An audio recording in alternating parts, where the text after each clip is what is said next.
Welcome back. Well, yes, we'll be continuing with developments in Taraba. Mr. Kenneth Odidika joins us this morning. He's a legal practitioner. Morning, and thank you for coming on today. Good morning, thank you. Well, first and foremost, even before we go over to Santa, I mean, also in news is development in Anambra. We've seen all political parties, about 3 or 4. I mean, PDP, some of them paying 5 million, 10 million for the ticket, and now they have 2 parallel bodies. I mean, the PDP recognizes one. But the other one, we've seen, and PDP suspends Andy Oba, Chris Oba, associates. You see that in Vanguard, page 44, and all the other papers. Are you surprised at this? I'm not surprised. And there's no, anybody who has been watching Anambra shouldn't be surprised. Then again, I wonder why people do not understand that it is the party, because that's what the law says, that will bring out their candidate, nominate their candidate, and send to INEC. And the party says it's Tony Nwoye. So, I don't know why one court somewhere says that it is now Andy Oba. Well, yeah, one court, I think, in Port Harcourt says it's Andy Oba. Meanwhile, the party itself has said it's Tony Nwoye. And the law says that up to Supreme Court level, that the way the process of bringing out a candidate is the internal arrangement of the party. And you don't inquire into that. That's not really a problem. Why is it that? Because PDP says, look, they invited INEC. INEC didn't come for the ones that were invited. And then they went for the other one. And then INEC is also saying, look, they don't recognize Tony Nwoye's group. And so it looks all muddled up. I don't know what they mean by not recognizing a Tony Nwoye group. Because ultimately, PDP, Abuja, headquarters, would send the name of the candidate to them. So whether they recognize or don't recognize is irrelevant. Because it is what the PDP sends to them that they will act on. It's not for them to go and start going to villages to select people by themselves. Is it a coincidence that he's also the chairman Senate Committee on INEC, Senator Oba? You know, Senator Oba, he was sworn in as senator, but I haven't noticed that he's a senator in that place because he hasn't made any contribution, as far as I'm concerned. And honestly speaking, what is going on in Anambra State had always been expected. Quality people are afraid to get into that melee.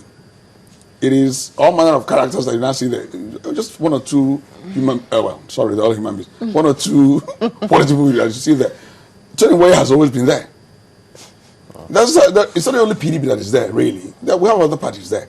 There's one young man who has a party there, Okoye. He's also, with his own party, trying to come up. So what we should do is to ensure that of all the people we have there, that the best is still brought on board to salvage that state, and maybe the whole of Igbo land. There's a little bit of history behind that, though. The INEC had already written to PDP to tell them that they already had problems in terms of how they brought the officials to office, so that it was Mr. Obwegbo, so that INEC was going to be recognized, and when his faction did their own primaries, that was why INEC decided to attend that as well. So you can see that there's actually a root to this particular problem. But how do you see all of this being resolved? Who invited INEC to the Obwegbo's primary? They would have. No, who? Would I say who is? Villages don't start inviting INEC. Wards don't start inviting INEC. Well, if the chairman of the party who INEC recognizes had invited them, why wouldn't INEC show up? Should it be from the state or from the national headquarters? I'm just asking. But you it's tell a question. Us, because you've been an aspirant, a governorship aspirant. How does it work? How does it operate? That's what I'm telling you. So, unless INEC has some other interest, Anambra is always it's a money making. Why is that? Because yesterday we tried to analyze and say, why is it that in the southeast, whenever it's about Anambra, it's quite a heated... There is so much money to be made by everybody from Anambra. Wow. You send anybody to Anambra, the person comes out a billionaire. That's the problem.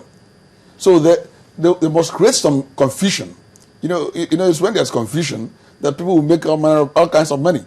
So INEC people are going to make money from Anambra State. And if it goes smoothly, they will make that money. When Governor Suswan came to Anambra, when it was our time, I know what happened with his 22 bus loads of people from his state. They all went that way smiling. Yes. The amount of money we paid for the forms was unprecedented. Was it still 10 million? And we're not giving receipts. You say, okay, this is 10 million. They will give you 10 reams of the form. They will not count your money. And of course, 10 reams of form. Let me get something. People paid in cash. Oh yes. Okay, yes. Then cashless policy wasn't. You pay, you give you the forms for the delegates, and you walk away. They won't count your money. They don't need to count it. We told you that it was all a charity. So the people go to Anambra to make money. That's what it's all about. Well, and be not deceived. PDP will take part, because some people are always saying, oh, because we're not sure of their candidate, PDP will take part in this election. And some are already saying that this might also, snowball into the episode we've seen before in River State, the Omehe Amechi period. You think that will... No, it's not exactly playing out that way, because you see, in the Rivers case, Governor Amechi's name, Governor Amechi won. His name was sent. We weren't talking about factions here. So his name was sent to INEC and then withdrawn. Here, PDP has sent one name. You can see what has happened now. Some people have been suspended. And you cannot contest election in Nigeria as an independent candidate. So if PDP is not sponsoring you, do you still have where are you going to? And PDP has not submitted your name, not talking about withdrawing it. And it's a party that must submit candidates. Party, but that's what the law says. And it's a party at the national level. When they say party, are you talking about villages and wards? Interesting. Oh dear, well, all eyes will be on this one to see how INEC eventually plays, because, this will be a major pointer, because we have elections in 2014 and 15. So all of this will all be in the focus. But let's flip back to Taraba. Again, headlines, look at this one, Suntai unfit to rule, Taraba lawmakers. Then another one saying, look, he should go back and continue treatment. The State Assembly saying, look, he can't actually take over. What's going on from your perspective?